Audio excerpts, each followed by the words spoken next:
Welcome to the Advanced Sports Analytics Show here on Rotogrinders, brought to you by Jock Market. Stop throwing your money away. It's time to check out Jock Market, the app where daily fantasy becomes a stock exchange. Buy and sell shares of players in real time for real money. Download now for a 100% deposit match up to $50 using the promo code GRINDERS. And get this, if you don't turn a profit this week, Jock Market is running back their first market guarantee to cover your losses in week 3.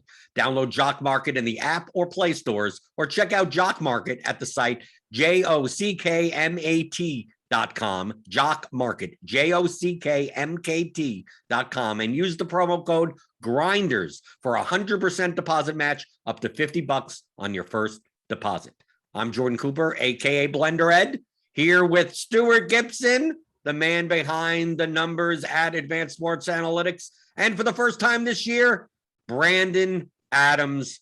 Brandon, have you noticed anything the first 2 weeks of the year? I know we talked to Stewart about like how you plan for a new season. Obviously, last season we had some COVID issues, so some of the data from then could be we had higher scoring games, less defense. Is there anything specifically the first 2 weeks of this season that you've noticed, or you've adjusted your strategy based on what you've seen? No, I don't read too much into the results of the first 2 weeks. I think, let's see, week 1 was like a break-even week for me. And then week 2 was a bad week. I think I had like 11 GPP lineups and 1 cash or something. I'm assuming you didn't have any Derrick Henry. That's probably the reason. I didn't have any Derrick Henry. Although I was sort of looking back at it, and I saw that his prop was 130 with juice on the over. Like his prop was like minus 115, 130 yards, which is like the highest prop that I can remember. That's an insane rush prop. So although we tend not to like to play Derrick Henry because he doesn't catch passes and he doesn't seem to flash the upside for the price, and we especially don't like to play him on slates like week 2, where you would expect the winning score to be very, very high. I can understand why people played him, because that prop was insane. I frankly didn't notice the prop before kickoff. I only noticed it when I was doing the regret retrospective. Well, I mean, I think the thing that surprised us about Henry the past 2 weeks was they're actually throwing the ball to him. Like, compared to previous years, Stewart, we have 2 weeks worth of sample size, right? I mean, we're always dealing with small sample sizes in NFL. When you're running through NFL projections for like this week, like how much are you taking into account the new offensive coordinator and the fact that Derrick Henry was on the field when they're down catching dump offs? You would have to think that, I don't believe from what I've seen that they were like designed to pass plays. Do you take into account, Stewart, like whether or not like the game script led to, an inflated target share for certain players, or do you regress it just normally like you would with any data? Yeah, I mean, so we're not trying to predict, targets as a scalar number, but more like target share. I think that's just kind of a more conservative way to go, and kind of let indicators like spread, speed, kind of the Titans and their opponent dictate like what that raw number might come to.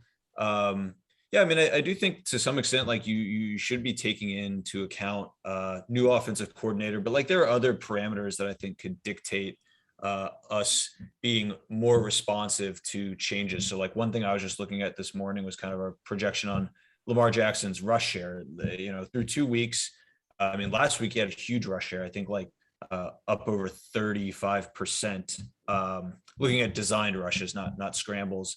I kind of asked myself like, all right, well, I do think there is something systemically different with this Ravens roster. They don't have a reliable kind of RB1 the same way they did last year, or at the very least, like a reliable committee. So I think I'm kind of taking it like case by case basis, and trying to identify, okay, is there something materially different in the way that the current roster or current coaching staff or kind of regime is handling a certain player? Looking at roster, looking at coaching staff. And then from there, not like fully embracing, like, I don't, I think, let's see, Henry had a 15% target share last week. That was the second highest he's had dating back to the beginning of last year. So like, maybe projecting him up a little bit, probably not all the way up to 15%. Now, if he continues to log 15%, approaching 20% target share games, maybe then, we might want to adjust up, but I don't know. I think like with a lot of these things, it's kind of safe to take the middle, understanding, and the way we project things out, like we're not training, past outcomes on the observed target share, but rather on a predicted target share from the past. So like, I think a good model should understand that, well, a guy who's predicted at 11% target share could achieve 16, he could achieve 5, he could achieve 0, he could achieve 20, and there are kind of different probabilities of that occurring. So I do think like a well-designed model should take into consideration, like, okay, if we're projecting Henry for a certain amount of target share that's maybe above his kind of usual projection, of course there are outcomes where he achieves some target share higher than that, and therefore that's going to kind of impact his projection accordingly, and certainly give him, in the projection system, give him access to a ceiling where, he could go off for 30 points if he is projected at 11% target share, but like achieves 17 or achieves 15 or something like that. So that's kind of how we're handling making these predictions on what's going to happen, and then also how we kind of construct the model to be flexible, to understand that, well, if we expect one thing, it doesn't mean that there can't be outcomes that are kind of on some sort of bell curve, or maybe even a skewed curve of probability centered around that point that we're projecting. Well, when we're talking about a curve of probabilities on games that shoot out, which is, you build game stacks into your lineups for those outcomes, we're looking at the highest total games. Typically, they have the most likelihood of shooting out, and that's what we cover on this show. Game stacks, correlations, leverage. So let's get to it. There's 5 games that have a 50-point total and over.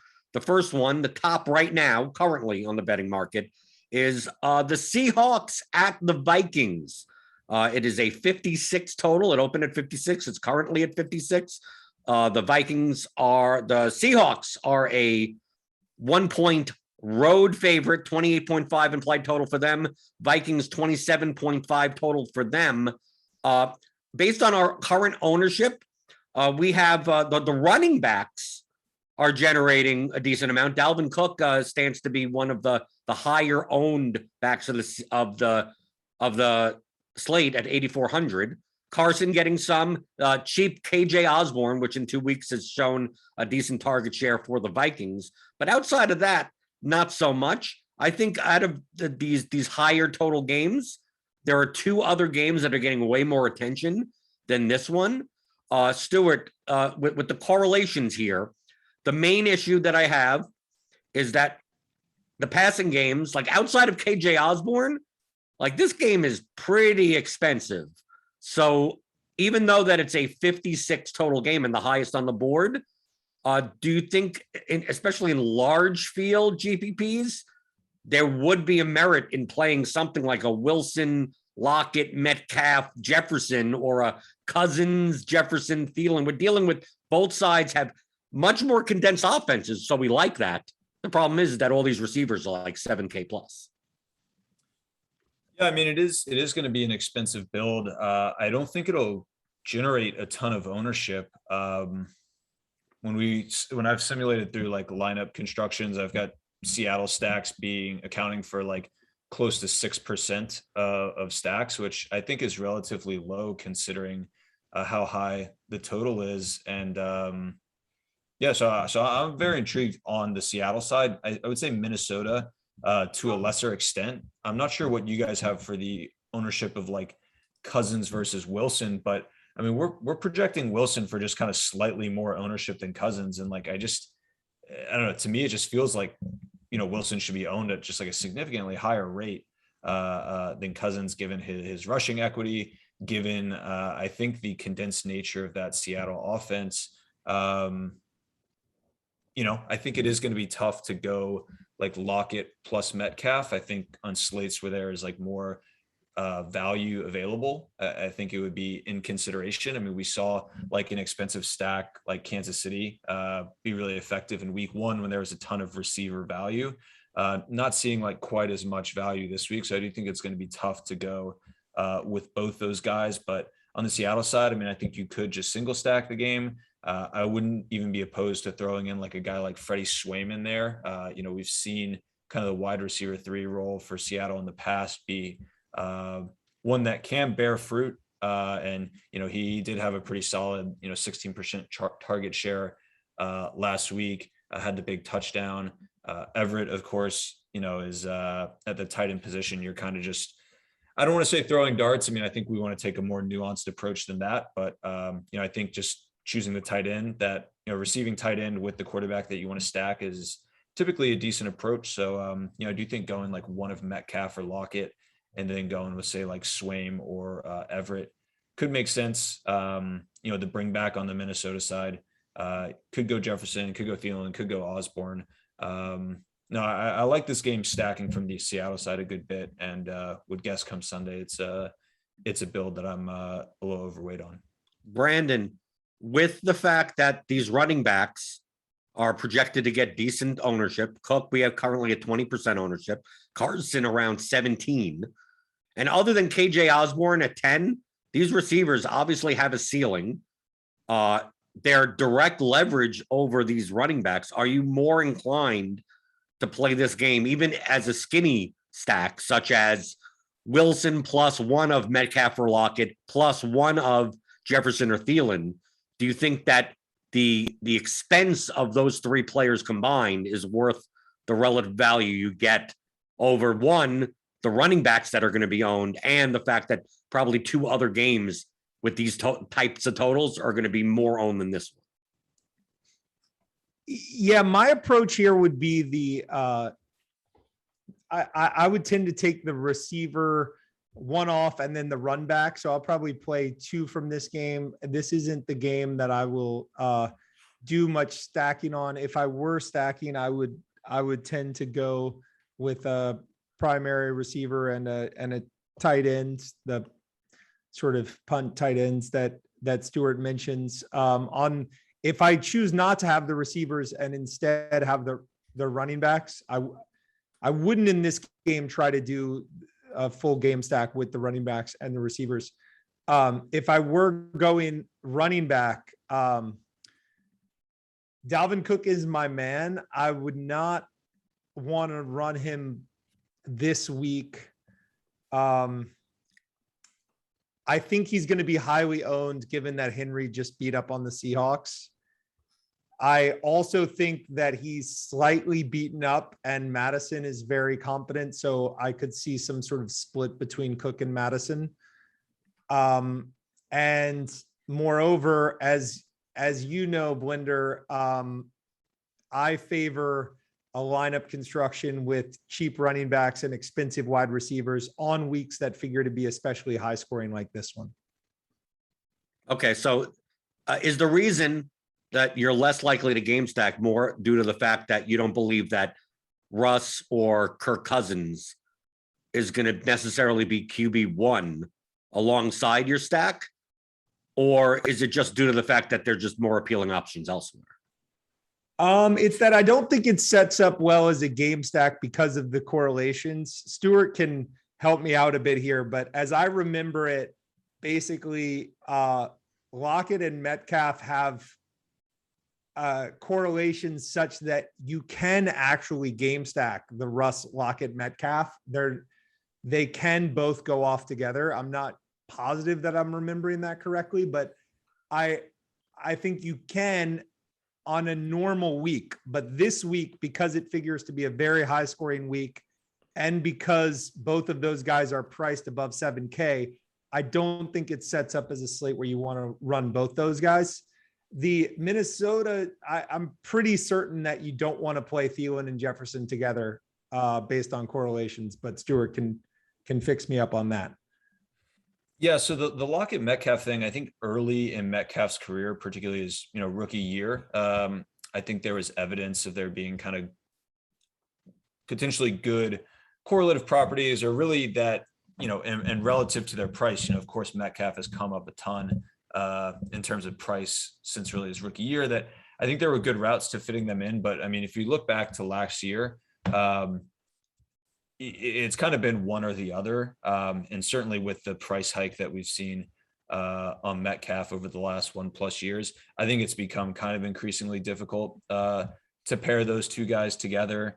I don't have the Jefferson Thielen correlation in front of me right now, but I mean, similarly, like Jefferson's price has come up a ton such that I could see it being difficult. It looks like there's kind of slightly negative to no correlation historically between those two guys. Like, a great Thielen game usually is a floor Jefferson game.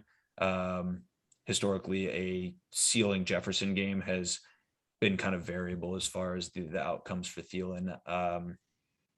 To me, it feels like a spot maybe also to stay away from double stacking those two guys, especially with the emergence of Osborne. Like if you're high on that game environment, right? It seems like you could just get easier or cheaper rather access to two players in the receiving core via Osborne and really one of those other two guys.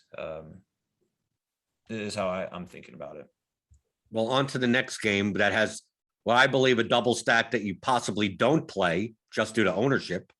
Next game on the docket is the Buccaneers, Tampa Bay at the LA Rams. It's a 55.5 total, opened up at 54. The Buccaneers are now a 1-point road favorite in LA. That's a 28.25 implied total for the Bucs and 27.25 for the Rams. This figures to be the most owned game on the slate. We have Godwin, Kupp, Evans, Higbee, Woods, all at double-digit ownership. We have Stafford and we have Stafford at almost 10% and Brady at 5%. I mean, the most obvious thing here, I mean, just based on projections and how you construct your lineup, is Stafford plus Woods plus Kupp plus Godwin. But that exact combination may literally be like fully 10% total ownership of like all the lineups in like the slant or the millie or something. Based on their price and based on the projection, I'm assuming the correlation works out. Stewart, based on your top stack percentages, I would think that this comes out high, but does it come out high enough that it's warranted to play a stack just like that with the ownership the way it is? Yeah, I mean, both teams come out great from a value standpoint, but not very well from a kind of simulated ROI for really the reasons you talked about. I mean, Stafford, we have as the highest ownership quarterback. Brady, outside of the top 5, looks like maybe 7th highest. And then the receivers, like really the 3 guys you mentioned, Kupp, Woods, Godwin, we currently have as 3 of the 4 most owned receivers. So yeah, I mean, of course the value is great, but like we saw last week, I mean, you did yourself a huge service by staying away from large kind of bunches of that Los Angeles Dallas game. And I think just from an ownership standpoint, like this game sets up quite similarly, right? Like people are very excited about both sides of the ball. There's going to be a lot of people, I'm sure, thinking they have kind of the stack that no one's seeing, or I don't know, or just not thinking about ownership and just thinking that they have like the nuts because of value. I don't know, when you simulate it out, like even if these guys hit value, which, seems likely, if I don't know, 15% of the field is stacking Stafford, Woods, Cup, Godwin, or whatever, maybe 10% on that stack, and 15% on like just LA stacks in general. Like, you still have a lot more work to do, even if that kind of group of players is the nuts. And I don't know. I think our simulation data would suggest that you're probably a little better off avoiding those and just kind of counting on being set or strategizing to be like in a great position should that game as a whole fail. So I would guess I'm going to be significantly underweight on stacking this game. And like, yeah, I mean, it's really just an ownership thing. I mean, like I thought Tampa was like an excellent play last week where there was limited ownership. There was going to be so much more tension on the other games. But this week, I'm not sure that that's going to be the case, especially with a big week from Brady. Gronkowski, Evans, showed up. Godwin had a nice game. So, and no AB, or potentially no AB. I just think the ownership is going to be too much to overcome, and would be a game that I would want to be underweight on. Brandon, I hope we're on the same side here. I hope we're on the same side, because there's two guys that I like in this game, and it's none of the guys that we just mentioned. Do you believe, from the fact that we both very similar, like playing certain types of lineup constructions, and I like playing the negative correlation to high owned players? Do you think that based on the ownership at like sub 3% owned each, that the plays in this game are Darrell Henderson and Leonard Fournette, and then just not play the stack at all? Or are you more likely to just say, this is the best game, I'm going to play the stack, and I'll find something else different elsewhere? I am not going to be stacking this game, but I like Robert Woods a good bit. If I recall, he had a very, very good showing last year in this matchup, and I think he's out of favor for no reason in the DFS community, and he historically has had a bit more upside than Cup. So I think his pricing is very good, and I like to have a lot of Robert Woods this week.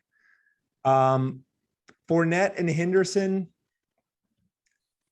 I can see the case. Their price is right about where I want to be in my lineups this week. They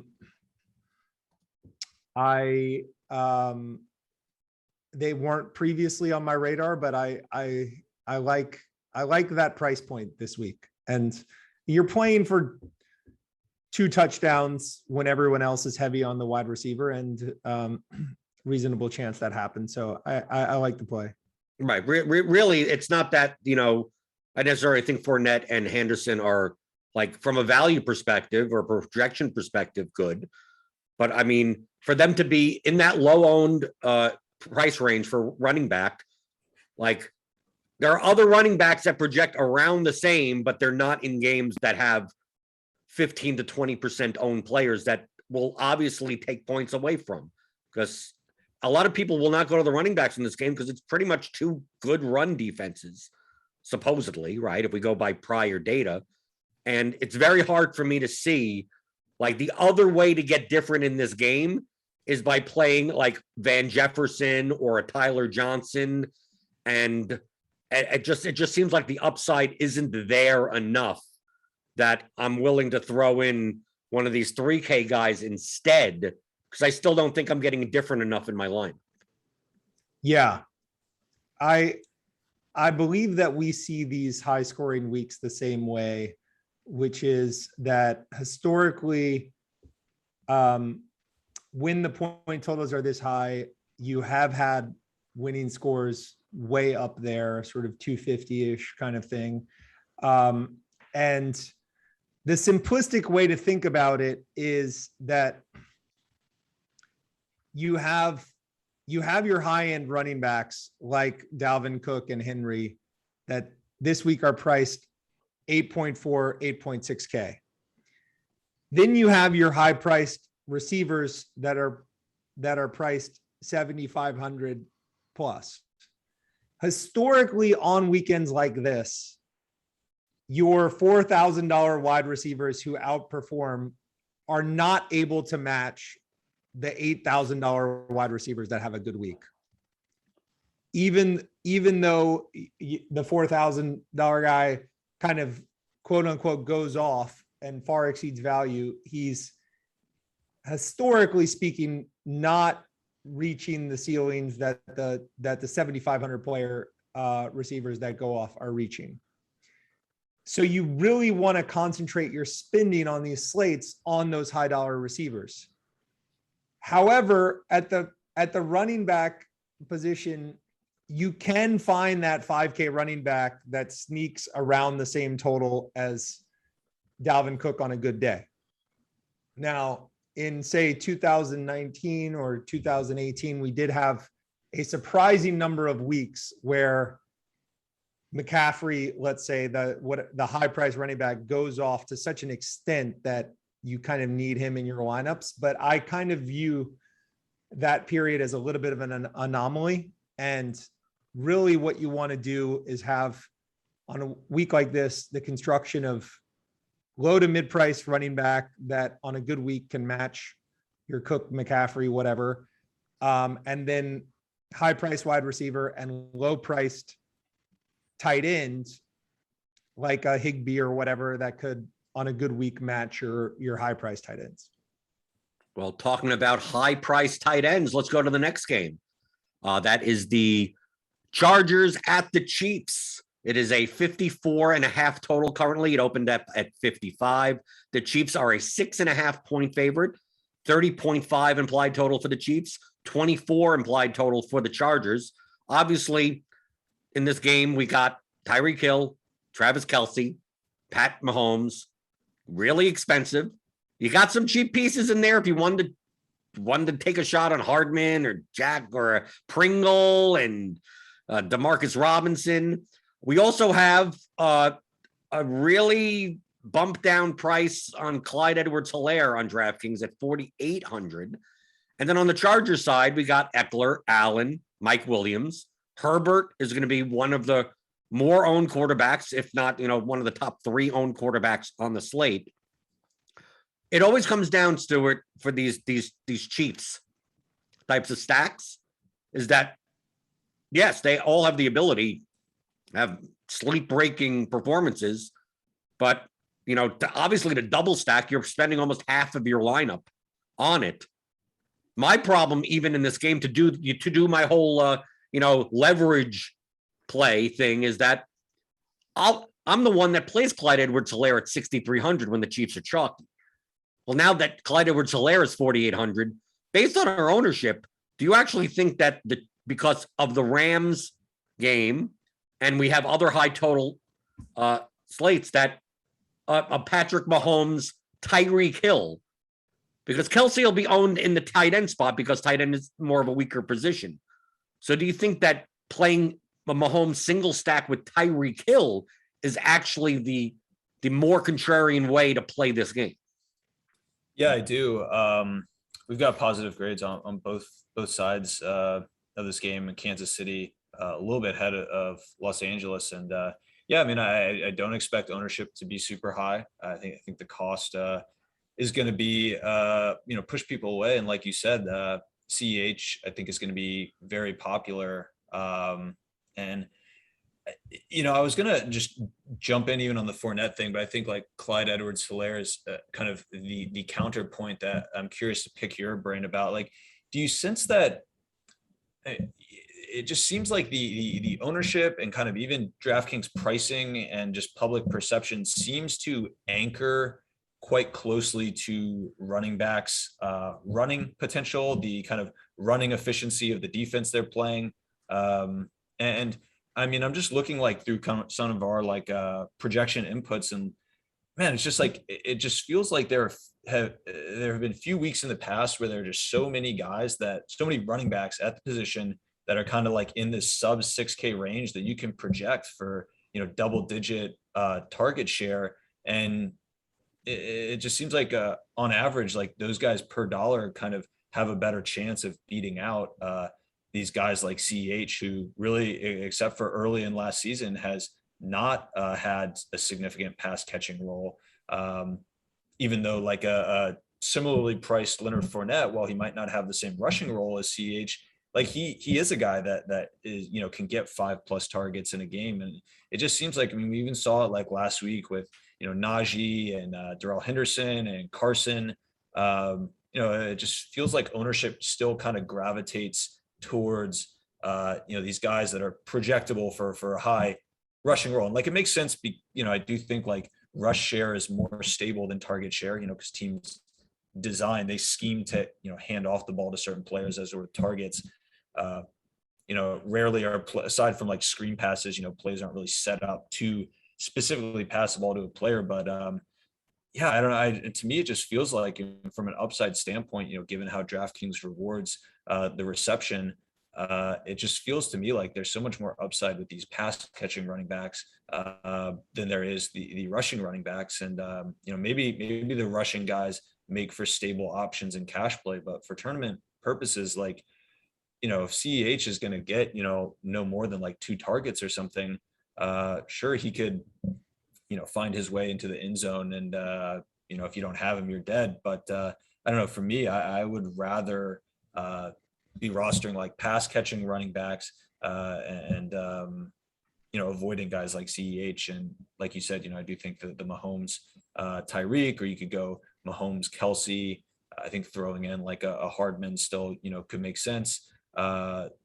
Obviously is, you know, great leverage against kind of the CEH. But yeah, I mean, I'm curious to kind of hear your thoughts on like evaluating running backs rushing potential compared to their pass catching potential, and how you see the field rostering running backs kind of based on that dichotomy. Well, I think that people focus a little too much on the pass catching and not on the touchdown upside. So, I mean, like I'd much rather play a running back on a team that is projected to score a lot of points and then hope it comes on the ground.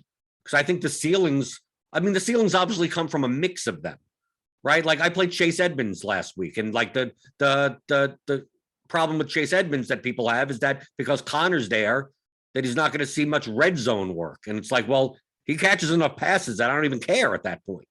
But it has to be on that barbell end. Like Austin Eckler could catch 10 passes out of the backfield. Even if he doesn't have goal line duty, I could still get a ceiling from that. It's the guys that are in the middle that I really tend to avoid. But Brandon, what are you doing this week with both Clyde Edwards-Helaire just in general at running back? Because he fits the bill of cheap running back. Do you like those types of builds? But at 15 to 20% ownership, and then you have the Chargers who are going to get ownership also. You're going to see a lot of Herbert, Allen, Kelsey type of lineups. Is there a way to get different in this game? Is this a game that at the price you're looking to target, or are you looking to more avoid and hope this game disappoints? I like Edwards-Helaire even at reasonably high ownership. I think you'd go ahead and roll him. It's probable that he'll be like in that 20% ownership range, and I think it's fine. I think I'll have a good bit of him because I see it as like he's gonna have 18, 20 points a lot of the time. And I think there's like a decent chance that he has 25, 30 points, in which case he's almost a must-have. But I don't think he hurts you very often. I like him quite a bit.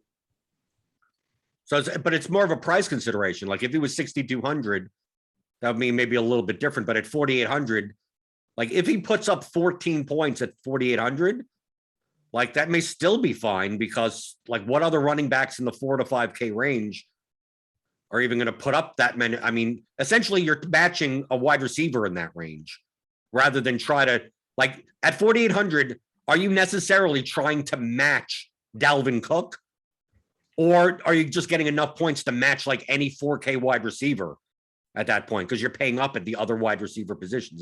Is that more of the issue, that it's not Clyde Edwards-Helaire at that ownership. It's more like a price consideration more than anything. Yeah, the price is so good that he doesn't need 2 touchdowns to get there. Like he can get 20 with 1 touchdown, and if he gets 2 touchdowns, it's excellent. If he gets 0 touchdowns, you're going to lose. But I think it's a worthy gamble. Like I think he's far and away the highest points per dollar in a way that you kind of want to go with it.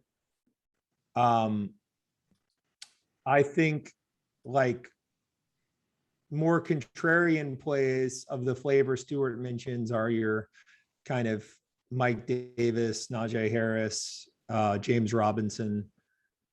And those are great guys too. I would like to have a decent number of those plays, but I think Helaire is good chalk. Okay, going to the next game on the docket. 4th highest total on the slate. It's 52. It opened at 52. It's currently 52. It is the Arizona Cardinals at the Jacksonville Jaguars. Cardinals are a 7.5 road favorite. A lot of road favorites. Cardinals with a 29.75 implied total. Jaguars with a 22.25 implied total. The ownership on this game is pretty low. We have here at Rotogrinders, our projections, ownership projections, really have everyone in the single digits pretty much.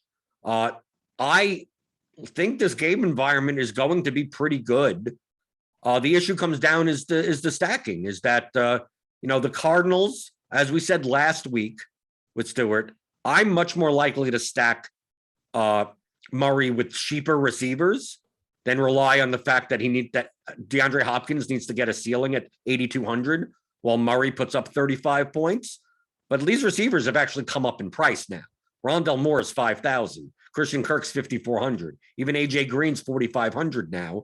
And then on the Jacksonville side, I mean, Marvin Jones is wide receiver 1, but I mean, they're not the greatest of offenses. It feels like I want to play the game stack of this game. I think it just comes down to, I'm not really sure where to go. Yeah, I think it is tough to figure out. Like I'm just kind of looking by our value projections, and none of these guys are showing up as phenomenal values. I think on account of that price hike that you mentioned.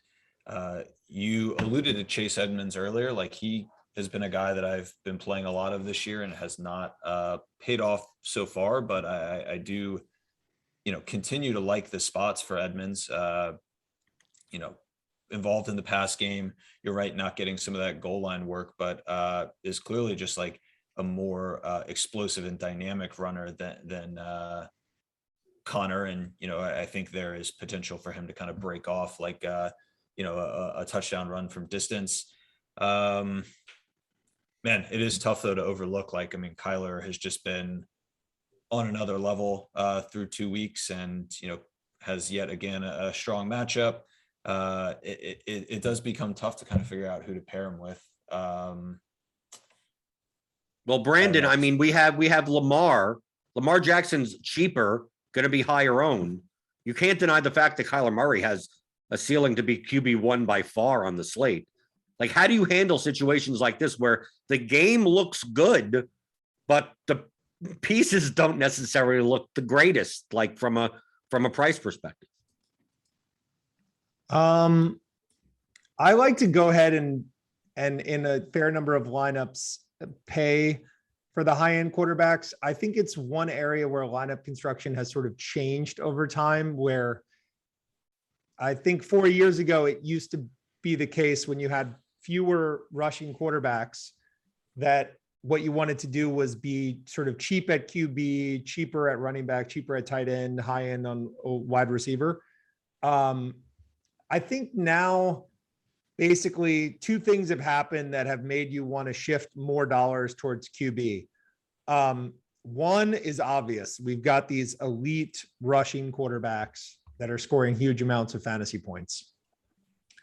And the other thing is that the sites have not fully adjusted the pricing to these huge rushing quarterbacks. And the pricing is still roughly in line with what it is 5 years ago. What that means is that if you're categorizing your players the highest points per dollar in general is at the quarterback position. So that means that you want to allocate more dollars to quarterback.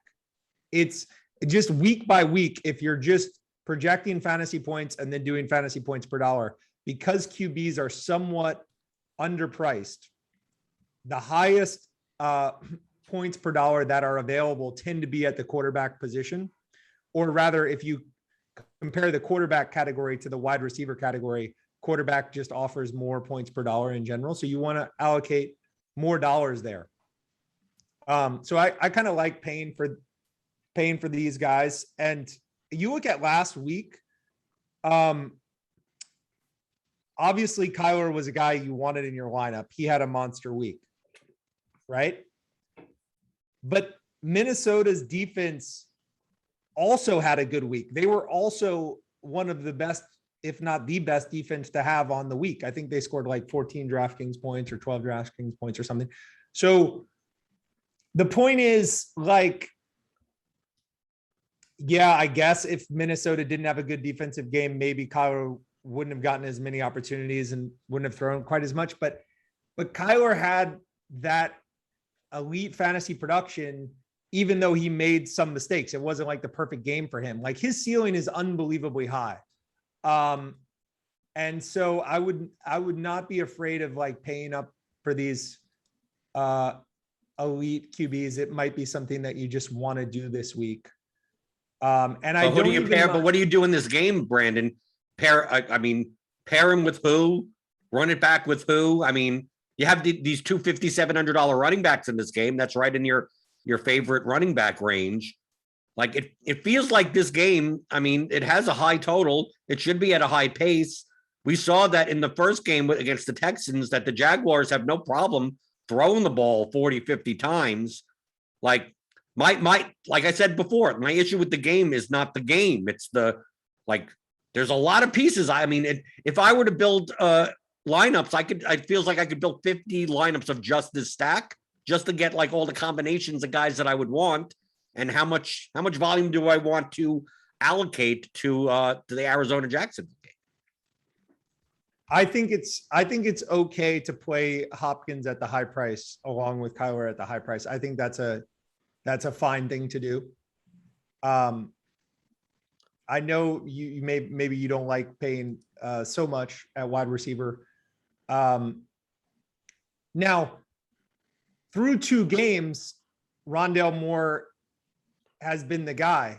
So there are going to be a lot of people that just go Rondale Moore, but I would wager that the larger sample or that the consensus predictions prevail and Hopkins is the guy. So I would not be afraid to run Kyler and Hopkins. And what you're doing there is in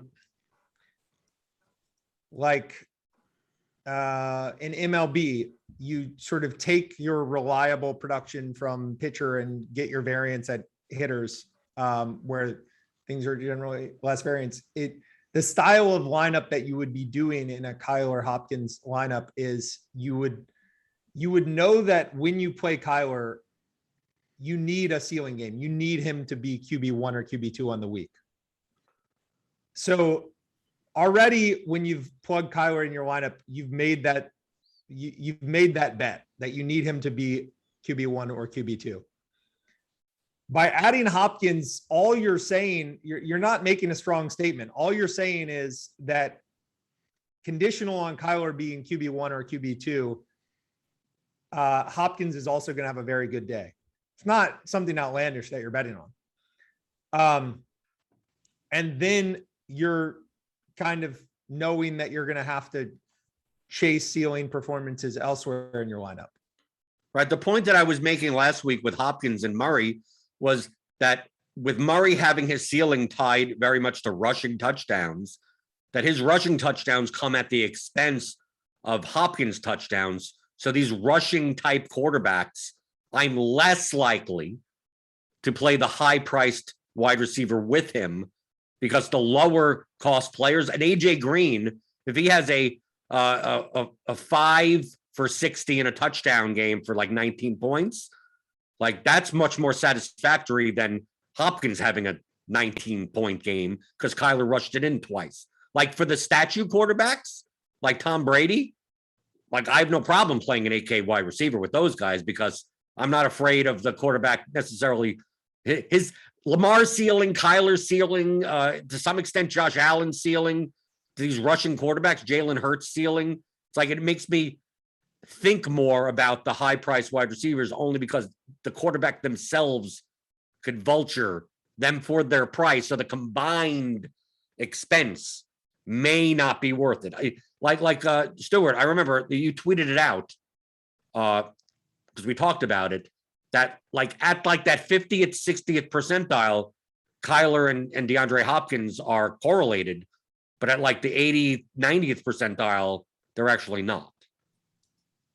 Yeah, it's like a ceiling game.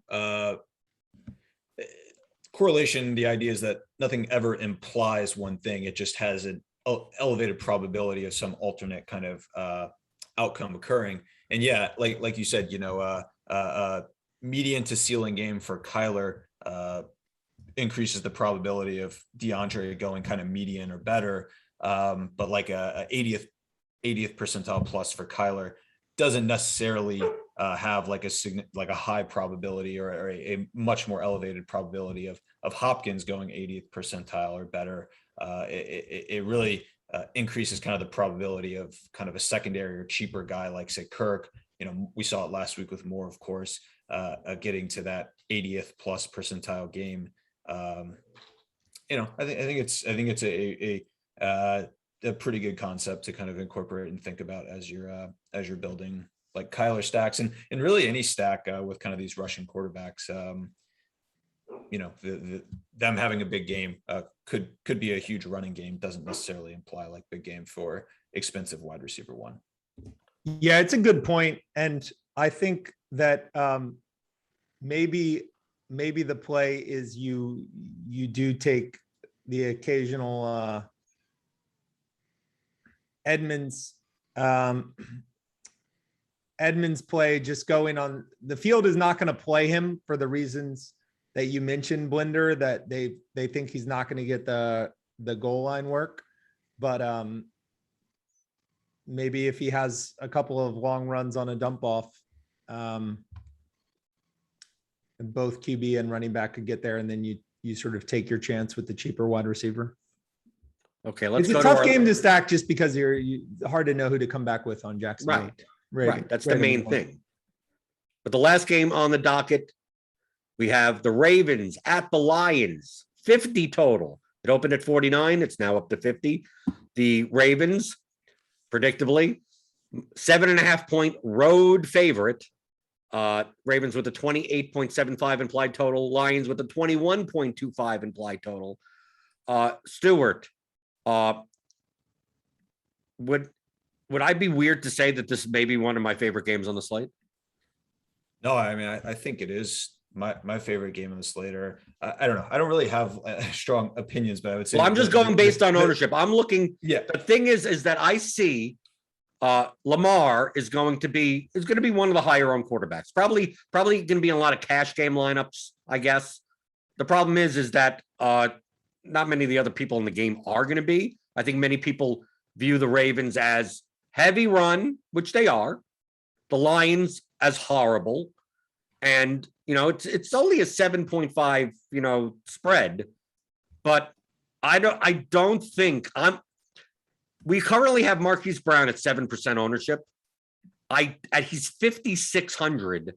And based on his first 2 games production, it's quite possible that it'll be week 10 and we'll wonder, like, why was Marquise Brown ever 5,600? Because he's now 7,900.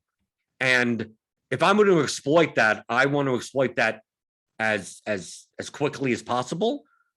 So it feels like I could play Lamar with a single stack always because he's a Russian quarterback. And then I could fill the tight end with the opposite side. Most people, we have Andrews with 12% ownership, but we have Hawkinson with 6%.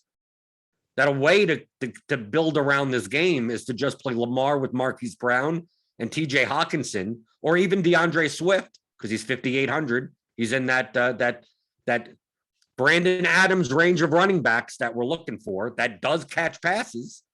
I just think people are going to avoid this game thinking that the Ravens are going to roll them over. Yeah, no, I love this game. Our numbers love this game. We have the Ravens as kind of the stacked team with the best simulated ROI of plus 35%.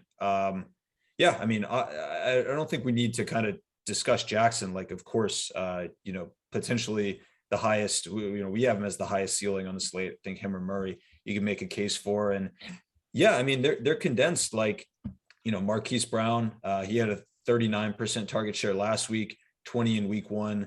Like, he looks awesome. Like, what's wrong with Sammy Watkins? I mean, he's had 27% target share his first 2 weeks. He seems to be a integral part of the offense. Like you said, like Andrews, I think is probably going to catch the most ownership of these Baltimore skill players. I think he's a fine spot, but my preference would be to go with Brown or Watkins, actually. And then, yeah, I mean, there's a lot, well, not a lot, but I would say compelling pieces on the Detroit side to choose from. Like you mentioned, Hawkinson, Swift, I think is, a great option. Like, I wouldn't even overlook, say, a guy like Jamal Williams. He has, don't love the price on him, but he has factored in the passing game in a not insignificant way. I think there's a lot you can do with this game. Lamar feels like kind of the most stable option, and there are some, I think, compelling but condensed pieces on the Baltimore side as well as the Detroit side. So I'm very interested in this game. As it stands now, I think this will probably be the team that I kind of stack up the most in my builds. Brandon, Baltimore, we normally would see like Ravens, Lions, like you would expect. It's like, oh, run heavy and the Lions are, a bad team. Like you would expect this game to be like, like a 44 total or something, but it's a 50 total.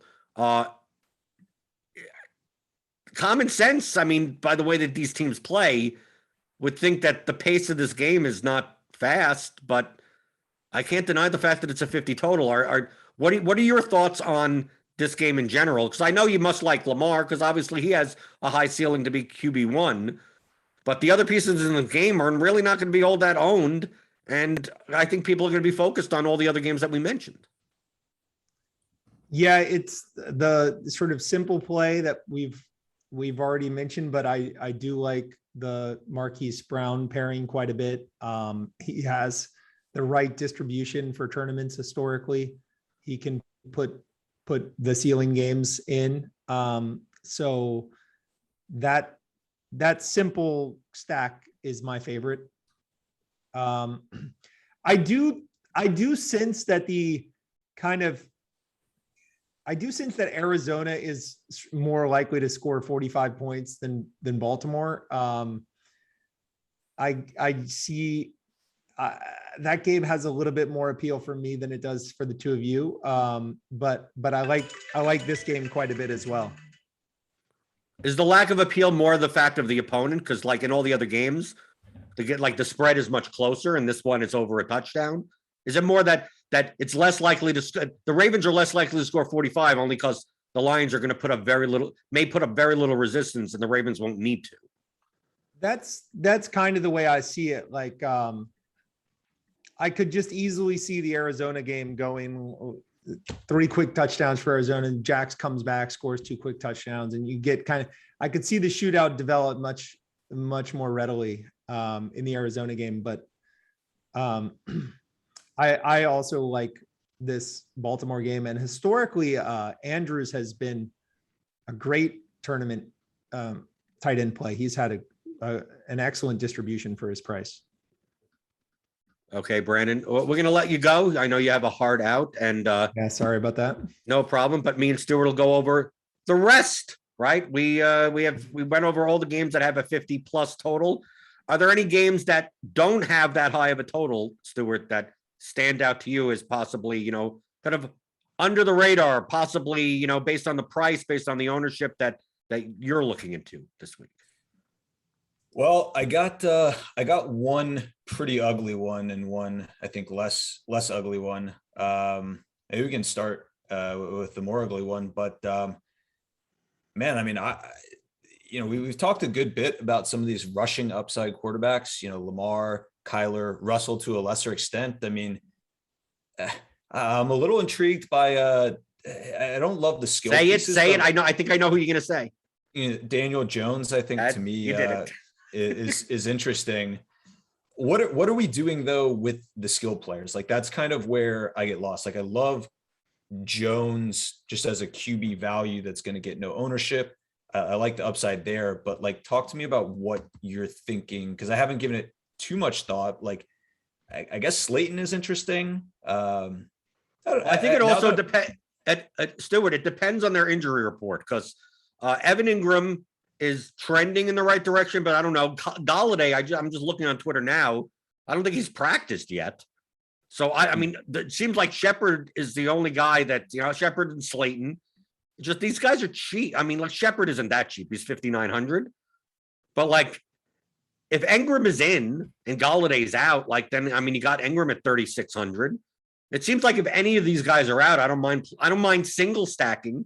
Daniel Jones is a rushing quarterback, so I don't mind, just doing one. You got the obvious bringbacks in Ridley and Pitts. I mean, to me, it's these stacks are easy to build because I know who I'm getting. I'm not going to chase the Cordell Patterson game, right? Saquon Barkley is going to be and the thing is that Barkley is going to get ownership at running back. So playing the Jones plus pass catcher and the Ridley Pitts or, kind of a run back, I think like how many combinations of that? Like it feels like if I was building 150 lineups, I could build 10 of those lineups and the stack would all look the same. Maybe I rotate Shepard with Slayton, maybe Ridley with Pitts, but it's not like the Arizona game where it feels like I can make like 100 different combinations of this. To me, this almost seems too simple. The fact is that these teams are not good, right? I mean, like this could be in a completely inefficient game, or it could be a completely mess defensively, and this game goes, 38-35, and you're wondering why the hell didn't you play more? Yeah, well, when you talk through, those Giants receiving options, especially if Galladay doesn't play, I mean, makes a lot of sense. I think just at the outset, I was liking Jones and kind of not sure what to do at skill position there, but I think it does make sense. And I hadn't looked closely at our Giants receiver numbers, but actually have pretty decent grades on Slayton and Shepard. So I think that makes a lot of sense. I'm happy you don't see you see the beauty in like you said, a train wreck of a Giants team. But I don't know. The other one I had was Tennessee. I think just go back against the big Henry game, and we have yet to see like a big Tannehill, AJ Brown game. I think those are two efficient, highly skilled guys. So that was kind of the what I consider to be like the less ugly of the two kind of best of the rest games. I like that game from a secondary stack perspective. Okay. Like it feels like I don't even know who's going to start for the Colts. So it could be Eason, it could be Hundley, Wentz, it depends. The problem I typically have with the backup quarterback type of situations, especially in their first start, is that I typically the offenses will be much more conservative, right? So that limits the shootout potential of the game as a whole. So I have to think that Eason has to throw a ball a ton and be efficient with it. So like if that doesn't happen, well, is Tannehill going to have to throw the ball 35 times? Well, probably not either. So like while I could see playing AJ Brown on one side and then Jonathan Taylor on the other side, or Pittman on the other side, or just play AJ Brown or Julio, just play one Titan, or play Derrick Henry. I mean, something like that. I'm just a little wary on the backup quarterbacks. I could say the same thing because I looked at the Bills game, the Bills versus Washington. Now Heineke, has played a game since, so now maybe they feel a little bit more comfortable letting him go a little bit more.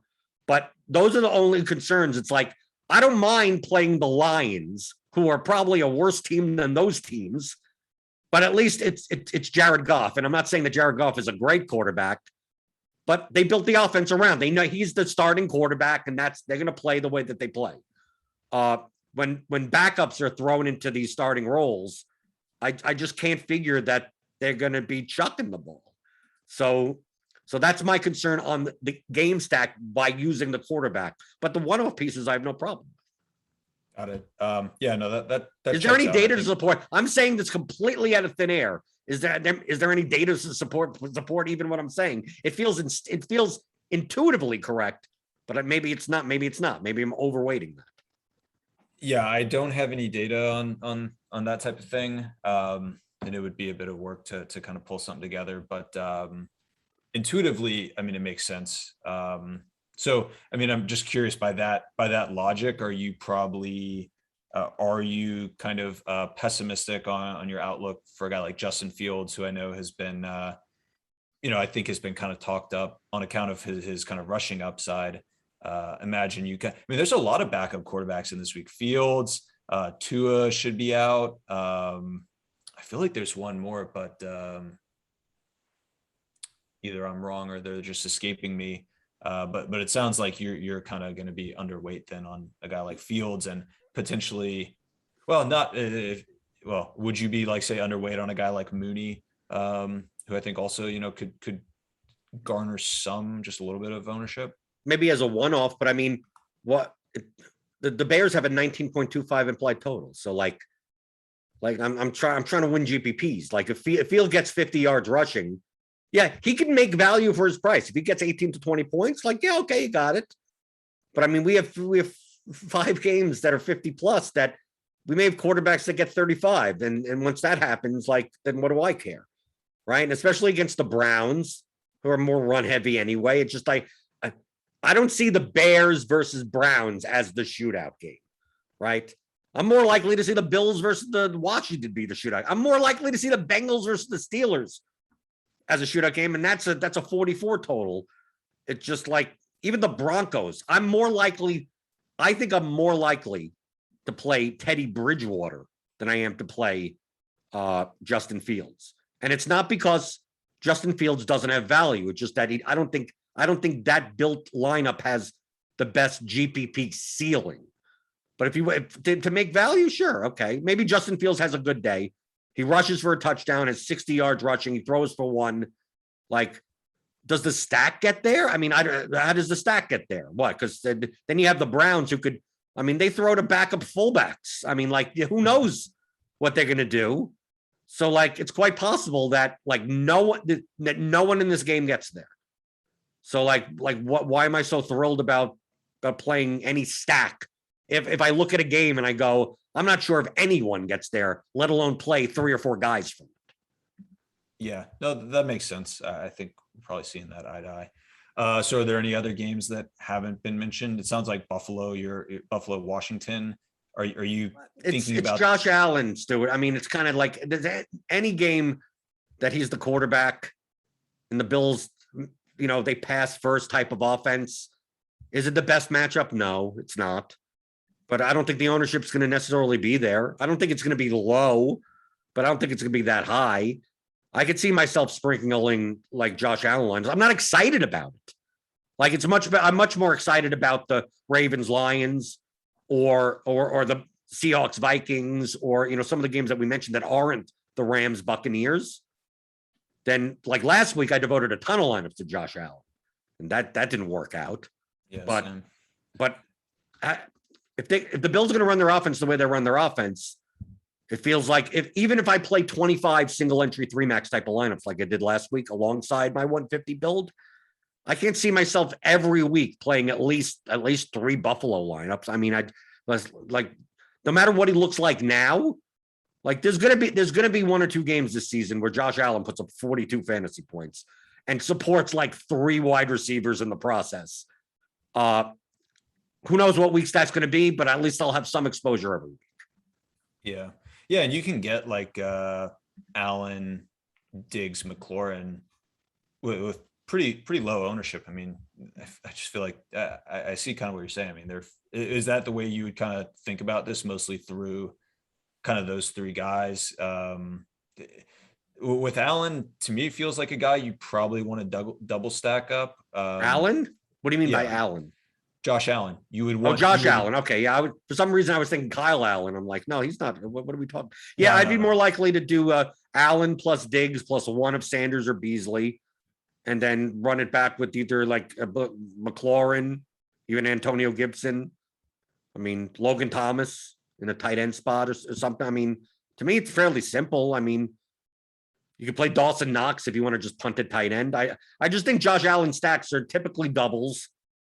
And how many combinations of those can there possibly be? Essentially, you're including Diggs with any of them. It's Diggs and a cheaper wide receiver. Beasley's 4,800. Sanders is 4,200. So it's not even price prohibitive. And then the guy on the other side could be, I mean, pick a guy. I mean, it's perfectly Diami Brown at 3,600 is even doable on this slate, or Humphreys, even if you wanted. I mean, like the price point is not even bad. So like that, why wouldn't I have some Bills lineups, even though arguably it's not the greatest of spots for a shootout. But we've said that before about the Bills, and then the game goes 42-28 out of nowhere because Josh Allen chucks for 3 touchdowns in the first quarter. Yeah. And I mean, at the price point that like McLaurin and Diggs are at, you got Kupp at 68.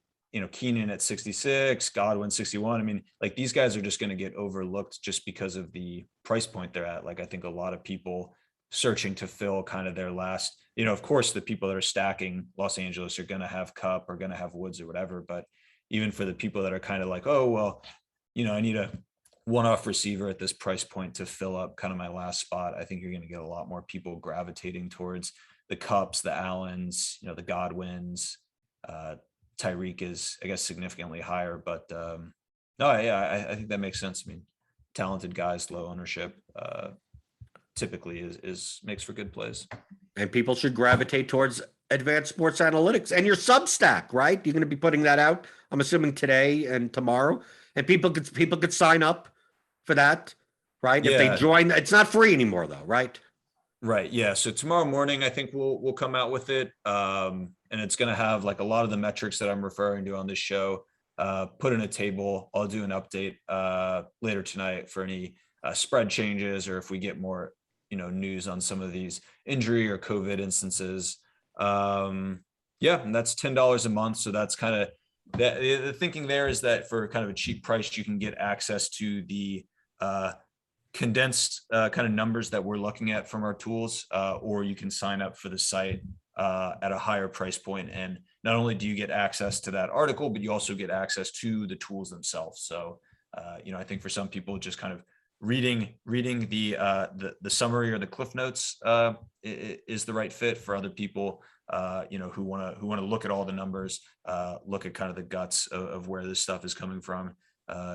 It's just a full subscription to the site with the tools might make more sense. So go to advancedsportsanalytics.com. If you're on YouTube, like and subscribe, hit that thumbs up button. Give me those thumbs if you enjoy this show. If you're playing on FanDuel this week, make sure to sign up for the DFS OGs FanDuel contest for NFL Week 3. And you can compete with Beer Makers Fan, Head Chopper, Notorious. It's a well-structured contest. There'll be a link in the description if you're playing over on FanDuel. And as always, rate and review in iTunes on the Fantasy Football podcast feed for Rotogrinders. So for Stewart Gibson, I'm Jordan Cooper, and we'll see you next week on another edition of the Advanced Sports Analytics Show here on Rotogrinders.com.